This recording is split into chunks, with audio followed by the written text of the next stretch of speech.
tumeona umeombea watu wamepona kansa, wamepona, wengine wamepona magonjwa mengine ambao hayaponi. Tumeona mambo tofauti. Bona hii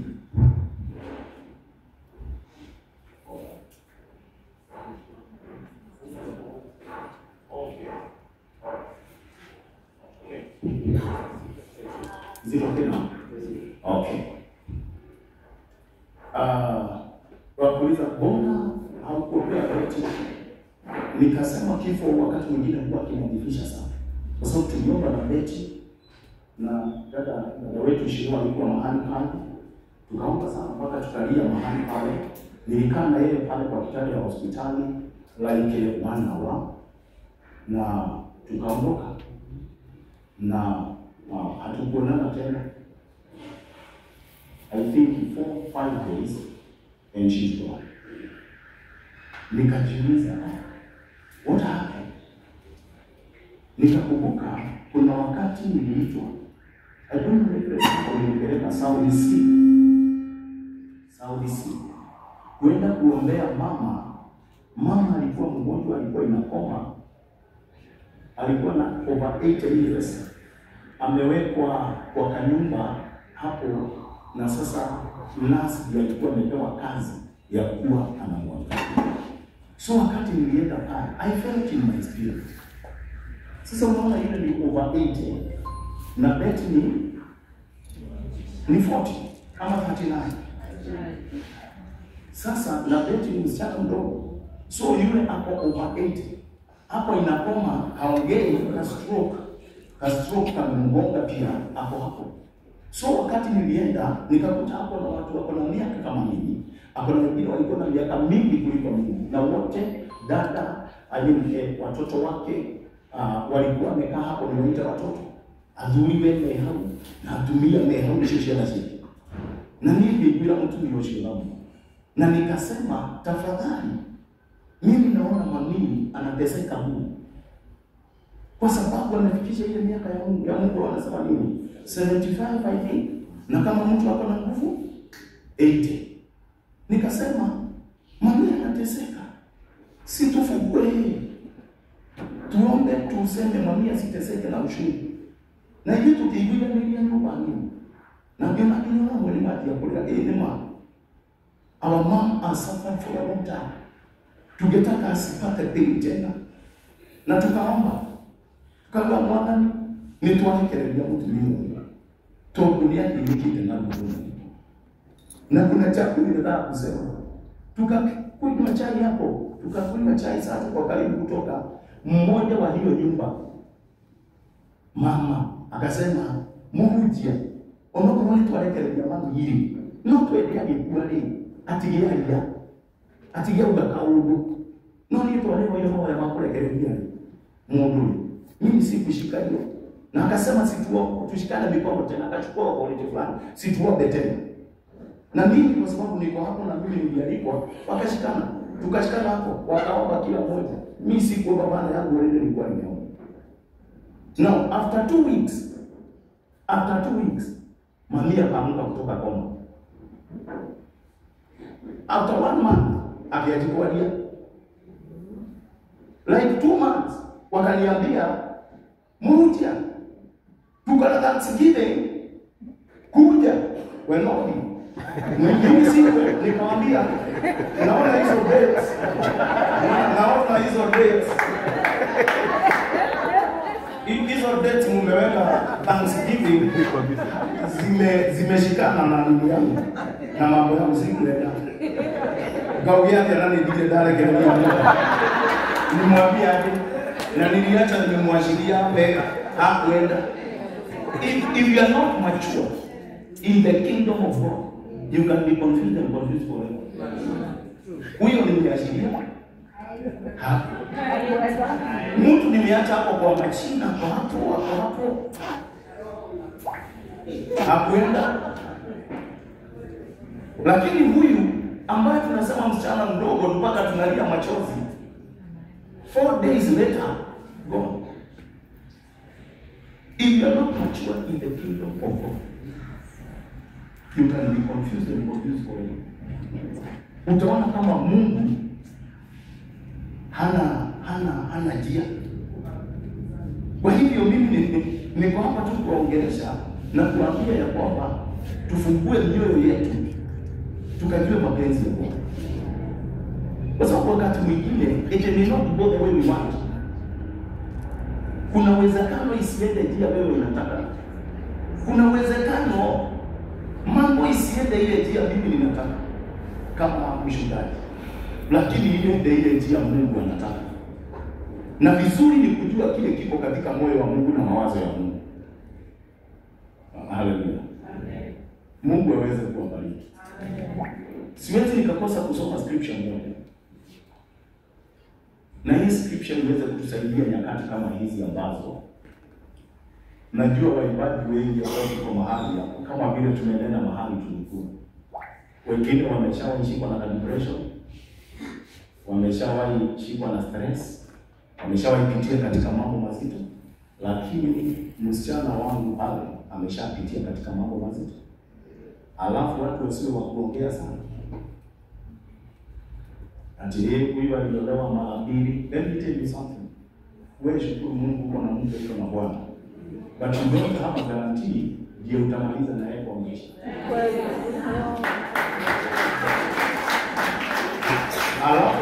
Alafu nikiwaongelesha unikubalie kwa sababu mimi ni mtu mmoja ambaye napenda akili zangu. I will not say what many people wanafikiria. Independent man. Napenda akili zangu. Wewe shukuru Mungu, usinene sana, shukuru Mungu. Huyo mke uko naye na huyo bwana uko naye, you don't have a guarantee ndio utamaliza maisha. You don't. Wewe nyenyekea tu mbele za Mungu na useme asante level yako. Na yeye aseme asante pastor kwa bandeli yako. Asimbo exact. Alafu usikimbie kujaji wengine kwa haraka. There is a scripture vision inasema be patient with everyone. Uvumilie watu wote. Hata wewe ujivumilie, hata Mungu mvumilie. Ukiona jambo linatendeka, it is only the fools ambao wanakimbia kuongea. Wise people don't talk quickly. They are not very fast in talking. They reserve their counsel to the last minute. Adwaleo ulipatia bagia kuadia. Nio mali kagia kuadia. Mundu mkivu. Kilimu. Doro. Ndio na ile kivuki ya gai nikia managitiga shetia. Ona mundu kilimu, mundu doro agikirone kana ta mundu mugi. Ungenda tuone ta wewe mugikira. Ukinyamaza watu wote wanaona this is a wise person. Mpaka wanakuuliza ungetaka tufungiwe maneno na fulani. Kwa sababu hawajui ni nini umeweka kwa no gerona ndio ya makuliliye maudhu. Ndio mara ndio mwisho.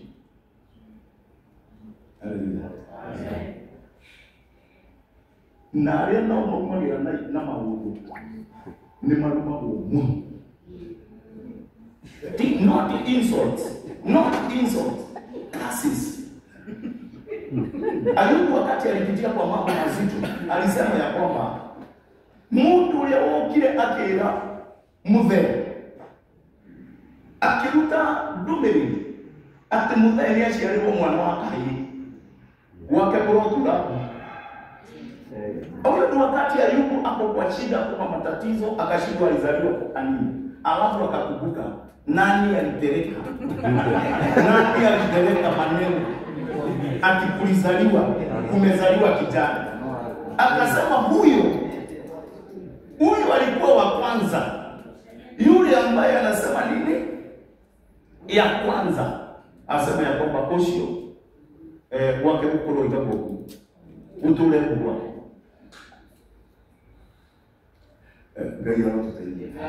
Bwana apewe sifa. Kwa hivyo ukiona mimi nilikuwa na ujinga kitambo, maana ni mtu ambaye nilikuwa ndio karibia mambo. Like for example, nilikuwa wakati mmoja nahubiri chini ya mti, yule alikuwa mtafuta wangu. Nilikuwa natoka pale Kisi na teremka mpaka kwa Marura pale nitaikuwa miguu about 3 kilometers and then back. So nikikuja nimetembea kutoka Kiambu nikifika Kisi, yule ambaye ni interpreter yangu nilikuwa ninatumia Kiingereza tu, maana nilikuwa tu nimetoka shule, so sikuwa nasikia kutumia hii other language.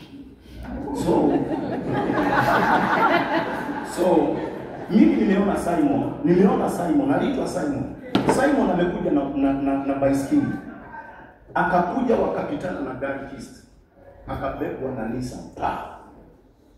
Mimi nikamuona juu hivi, nikaona baiskeli imegonga chini, imepasuka mara mbili. Simon amelala hapo. Mtu mwingine anafanya U-turn hapo faster, wakachukua yeye wakaweka yeye kwa gari wakakimbiza kwa. Mimi nikaenda lancha chini ya mti. Nikaambia wale walikuwa wamenigojea hapo, hawakuwa wengi. Sasa hiyo nilikuwa nimejitahidi, walikuwa kama 20 hapo, lakini shamba mzima ilikuwa na over 800 people. Nikawaambia tafadhali mtaniwia radhi, nitahubiri kwa Kiingereza tu, kwa sababu mkalimani wangu amegongwa na gari hili na amekufa.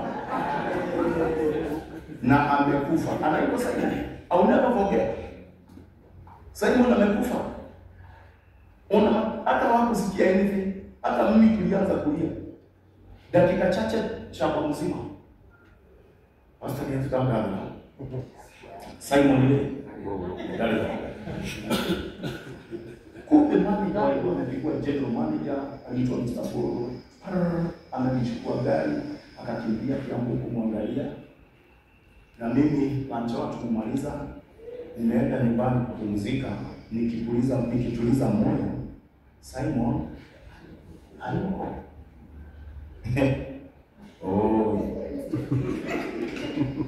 Jioni ya kabisa ndio nilitokea hapo Kiambu hii. Nikakutana na watu walitoka kazi. Wakaniambia tulikuwa hapa hospitali. Na Simon tumekuja tu wakati ameamka. Aligongo hakusikia. Simon aligongo alipelekwa hospitali akiwa hajisikii. Lakini tumekuta amejisikia na amekaguliwa na daktari. Na daktari amesema hata hii kidole haijavunjika. Mundu ni enda mukukuri oyima uge hakiri. Maana seriously nikatoa habari ili nisumbua. Maana shamba mzima 800 people walikuwa wanaongea juu yangu. Leo walikuwa wanatuhemia kiugo ya gai. Mudui walikuwa huyu mtu anatudanganya hapa hivi. Ati Simon amekufa, atatuhubiriaje za mbinguni kama za hapa duniani? Let me tell you something. The Bible says, Biblia inasema huyo mtu ambaye ana uwezo wa ku take care of his time or her time is a perfect person. Oh yes. Is a perfect person. Sisi hatuangi perfect kwa sababu ya kuoga, kuvaa vizuri, no. Tunajulikanaga we are mature and perfect people if you are able to take care of your time. If you are able to take care of your time. Why? Because the power of life and death is upon your time. Unaweza ua, unaweza rudisha mali. Bwana apewe sifa. Watu walijaribu kuua msichana. Msichana ameongewa miaka mingi. Ameongewa kwa familia. Ameongewa kwa nini? Kwa kila kitu. Ameongewa kwa kipawa chake. Ameongewa ameolewa na mzungu. Na mtu tumekuwa na mama. Mungu mheshimiwa.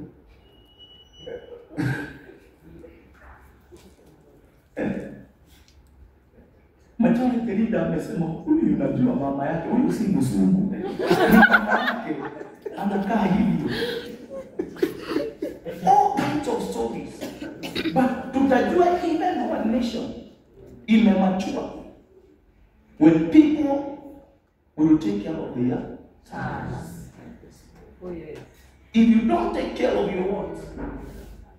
I mean, your time. Watu watakuwa wanajua ya kwamba hapa tuna shida. Job chapter 5 ndio tutasoma tu. Job chapter 5. Ninasema hivi kwa sababu wale nimetoka upande wa kwetu, unajua watu wa kwetu walikuwa wanaongea mpaka nikaomba God deliver me from that spirit. Watu wa kwetu walikuwa wanaongea hivyo. Hivyo nilisema mtu amekufa. Watu wa kwetu walikuwa wanasema hivyo. Yeah. Na sasa kusema kwetu ni wapi, msianze kwetu kuna mzee tulifanyia maombolezo for 4 days. Alafu akatokea tukiwa kwa maombolezo.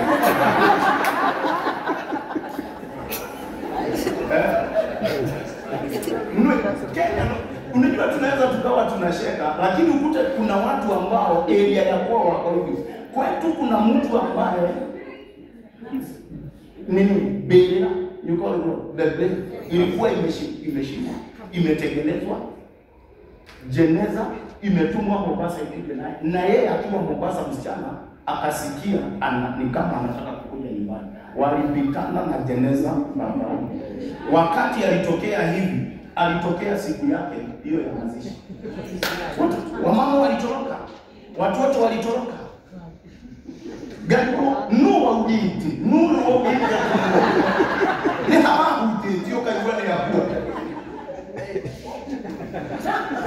kwa. Nani atanielewa kile ninachokisema? Bwana apewe sifa. Haleluya. Huyu mtu Ayubu anasema nini? Ayubu anasema Biblia inasema hivi, utafishwa na mapigo ya ulimi. Mtu ndiye alikuwa. No ina Bible. No problem. Utafishwa na mapigo ya ulimi. Kuna wakati mapigo ya ulimi huwa inakuja. No kwa kulia kwa maana katika ile ni watu ambao wanapigwa mapigo ya ulimi. Ai mtu kukupiga na kiboko ni bure. Wakati ulikuwa shule na ulikuwa unatandikwa tu watu, unatandikwa huko juu kwa sababu labda ulikuwa anduli kwa ofisi ya disciplinarian, unapigwa huko kwa discipline master, unapigwa huko, unawika, unapiga, lakini ukitokea macho ni ya white, hakuna kulia. Lakini mapigo ya ulimi ni mbaya. Please, okro wewe kuna nini wananishieni? Damu kaida. Hata wale wananisikia kwa mitandao. Mapigo ya ulimi ni mabaya. Ya Biblia imesemaje? Job chapter 5 verse 21. Inasema ndiye gukura waingiriro ngeyo na agathara mwanaki kuruka. No hari kuyuki gikira. Kuri na gikuyuki gikira. Ugutura uhithitwo yario miuru ihana tarushamio. Yes. Ugutura uhithitwo miario miuru ihana tarushamio naguo kamia mwanangiko we ukawitigira. Yaani haya ni maneno tu. Anasema utafishwa kwa maneno mabaya ambayo inakaa mijereji. Inakaa mijereji. Watu wengi unaona tunashinda tukiombea ya kwamba anakuambia mimi naumwa pressure, mimi niko na kisukari, niko diabetes. Wote wacha nikwambie, tafuta historia. I have a very good friend of mine. Nilikuwa tumekuja tukiongea hivyo na leo. Niliitiwa nikaambiwa ya kwamba alija kuja uangalie rafiki yako mzee. Alikuwa mzee wa miaka. Hapo amepelekwa hospitali. What happened? Nikaenda. Sasa nikaelezwa mzee alikuwa sawa. Alikuwa anakunywa kauji yake hapo nje. Akatembelewa na sister yake. Sister yake akaanza kumwambia kule nishani watu wanasema ni wewe unawanyang'anya mashamba. Kule nishani hata huyo ndiye anasema ni wewe uliuza shamba. Ni wewe umefanya 1 2 3. Mzee amekaa hapo na uji yake kiti nje, waliona mtu ameanguka. Kukuja kuangalia kakimbizwa. Nasa kuangaliwa kastroka mchika. Waliulizwa ni nini? Hypertension, pressure imejaa. Nani amemletea pressure? Mwisho amekuja ameambiwa tu maneno hapo ameanguka. ameanguka. Mwisho wake, wacha nikwambie, mwisho wake wakati tu analikapa, anasikia kijana wake mlevi anapitia hapo ile saa 3 mchana, anauliza mzee hapo aliniambia mgunda huko. Mzee ile video mama alikuwa ananiambia alisikia, nikaitwa tena. Mchungaji, kuja tupeleke mzee Rifa, tupeleke hapa Kenyatta hapa, wakati wa alikuwa kulikuwa ile ingine pale. Kuja tumpeleke Kenyatta kule. Kampeleka akapumzika. Mbona mambo maneno ukitaka pressure ya mtu inuke mpaka uone ameanza kutagawa, hashiki kitu, akipimwa damu imeenda, kisukari kimeinuka, maansa imeingia, ni kuongea nimejeledi ya maneno. And that is what is happening in our nation. That people can say anything, regardless whether it is the truth or not. Yeyote anaweza katokea na story yoyote, na hajali huyu mtu kama ni mheshimiwa ama ni mdogo ama ni mchungaji ama ni nani, anatoka tu na story. Na hiyo story akitoka na watu wote wanakaa. Ayubu wakati alifika hapo alisema mwanani doa kiado kumana ogutura uhithitwo miario miuru ihana tarucamio doa kiado na miario miuru ihana tarucamio tondu niwe moageria ciana. Kuna wakati niliona mzazi wangu wamekuja, mama amekuja nyumbani, niliona wengine wamekuja hapo, my brothers wote wamekuja nyumbani, nikaona na wakakuja na watu wengine kadhaa walitoa hapo wakakuja. Nikaona wamekuja hapo nyumbani, kauliza nini? Hapana, unajua kuna story tumesikia, ndio tumekuja kutueleza vizuri, kwa sababu sisi tuko na anger. Ni hiyo story ni gani? Nikauliza nikatipata kama sisi. My brother akasema nilikuwa huko ninalisha ng'ombe huko ndani kabisa. Mtu mmoja akakuja akaniambia mrujia wanywa ino orori. Brother aliamua anambia nikuja ino. Alo kile huko. Neki yeye atilia kile na kule ya goli fai. Goli kai. Akirepo mwile tu akigea mwana. Leo Mungu atogoketa gukimenya ai. Nigetha kungetekerio ni thirikari tugire mwana. Na mumenya ndo gitu ni manura. Ando gitu ni ma. Jona maji kwa magitekerio ni ndio sio ngena ni na. Unakumalia dashi kwa kile kwa kulika ni ndo dame hiyo. Niki yeye ndio yule mtu waka bila kuiletu ni mbaya. Kila mtu ukiwa ni twali kwa kwa mbesha mwake nyo. Hiyo ni ndio ndio issue. Na yeye ndio ni atiriri. Anaandika statement for agaki angashughuli hiyo. Mami moja hii. Au ona kwa nini mgoda gwetu na menye umawohoro. Ndio kwa kile hizo. Mwake ndio wale ya mami pressure. Mwadwale ya mami pressure ni David yoyo neno kuita kwa dilabo hai mwiko na mami yangu. Todulu darako. Mwadi ya mami yako ni. Todo na kwa ni ndani sialete goli kani. Mwana ni wapi? Kama mwana si wana wao. Hakuna kwa wapi? Na yule na ile na ninamo ile hadi tukikelekeza kule heru. Na kireo sasa sisi hata si wabaya. Hata kama hatujawahi pata watoto nje na nini, sisi wabaya. Sasa ninyi mwaulize nani mzuri? Ni Wanderi ama ni Musa? Musa aliua mtu akazika peke yake. Sasa simweke yeye kwa mtandao.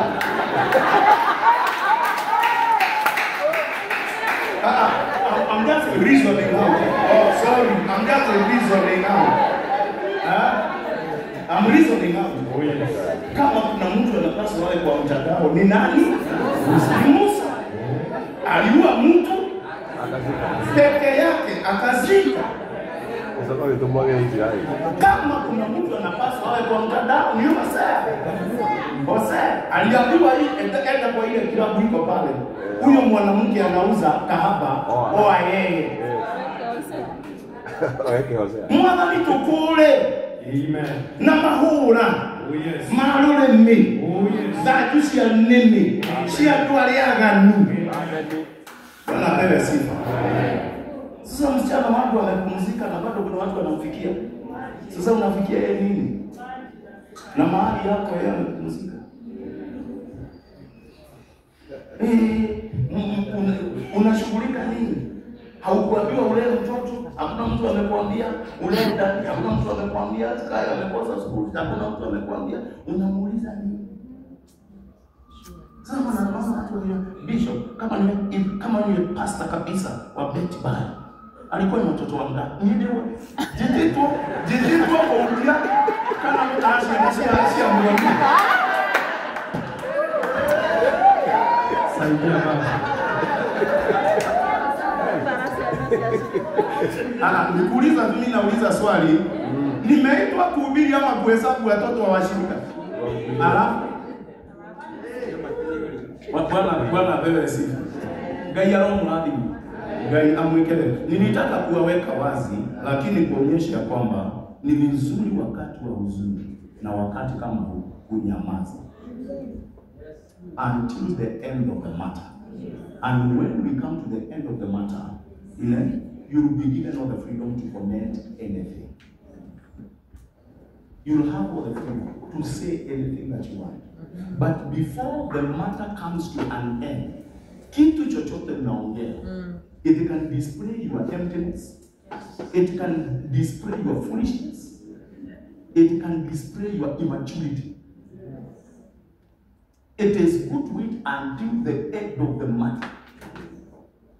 Then from there, comment, talk. Before that, people will see your emptiness,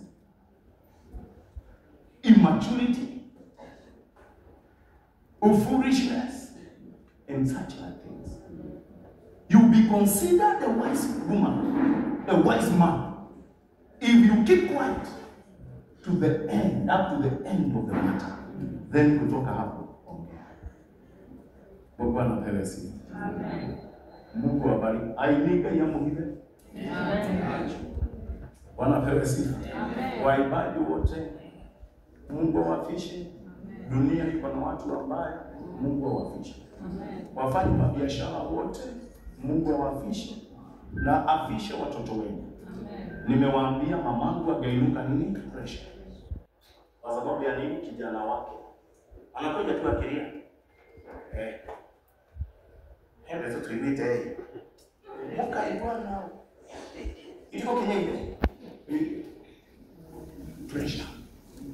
Ukiona watu wanagojeka, wengine unaona mnasikia mtu akijilipa naye tu. Amelala tu, amekufa. Unajua ni kwa nini? Hizo makata tatu nini? Ni kwa sababu ya mijeledi ya ulimi ya watu. Mungu anaondoa mpaka asubuhi na moyo unakufa. Watu wengi nimeombea wagonjwa watakwambia na mimi huwa nawasikia ya kwamba they have called me an outcast. You can get Jeremiah 30:17. Ya mwisho ya halali wa ya mzuri. Dakika moja tu. Jeremiah chapter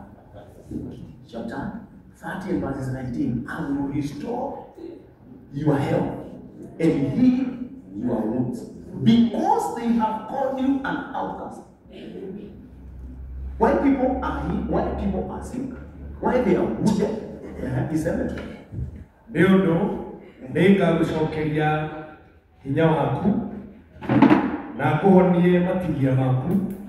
Oguo niguo Jehova ekuga nigukorwo magutwite muikio na kiano. Tulia tu. Vile ndamujia na mundu gũthomera nĩ ndĩromagira no tulia. Nĩkĩ gĩtũmĩte mũndũ ũcio rĩrwo arware agĩe na ironda cia nda na ironda ici tugaga cia ndĩra nĩ tondũ magũtuĩte muikio na kiano maguikagia kundu kuothe maguikagia takiruka kundu kuothe na magacoka magagwika makiugaga atĩrĩ rĩu nĩrĩo Zayuni itũũra rĩtarĩ mũndũ rĩgũngũe. Wanaingilia tu wanasema ya kwamba sasa wewe you are just an outcast. Sasa huyo anaongea nini? Huyo ni outcast. Unasukuma mpaka mwisho wake, you know that ulcers zinaanza. Ulcers zikianza unakuta mtu hospitali. Vinonda zinaanza. Magonjwa yanaanza. Kwa sababu ya watu kuongea wengi. And let me tell you something. It is my prayer kila mtu ambao unasikia adwaria kumwandi huo. Dukanadio dutangu amen. Nona wao dukuria ni okoro na kuguna ndio ulioko. Karibu nimemena. Agiko dikwaja kile kinyume family. Hatujapata wakwenda. Ndio. Hakuna haja ya kuongea. Kwa hiyo mimi ninaomba wale wote ambao mnaonisikiza tafadhali ninawaomba na kwa sababu naheshimu taifa letu tunahuzunika, dunia nzima tunahuzunika. Mkubali tupumzishe msichana wetu Betty Bayo ambaye ameleta impact kubwa, ako na mashabiki wengi, ako na jamii, ako na baba wa watoto wake, ako na mume wake, ako na wazazi wake, ako na mzazi ambaye yuko kule Amerika, ako na brothers and sisters. Tumpumzishe msichana wetu kwa heshima, kwa sababu mazishi ya heshima ile ni bora zaidi kuliko mambo yale mengi. Nimesema mahali ya kwamba zamani tulikuwa tunapigwa, unaambiwa na vile mwana kuja hapa ndio ile ngelo bali. Na let me tell you the truth, hiyo ni jambo moja inafanya tuende church. Kwa Mungu alika kwa nia ya rangi yake. Etibu Mungu alika kwa nia ya rangi yake.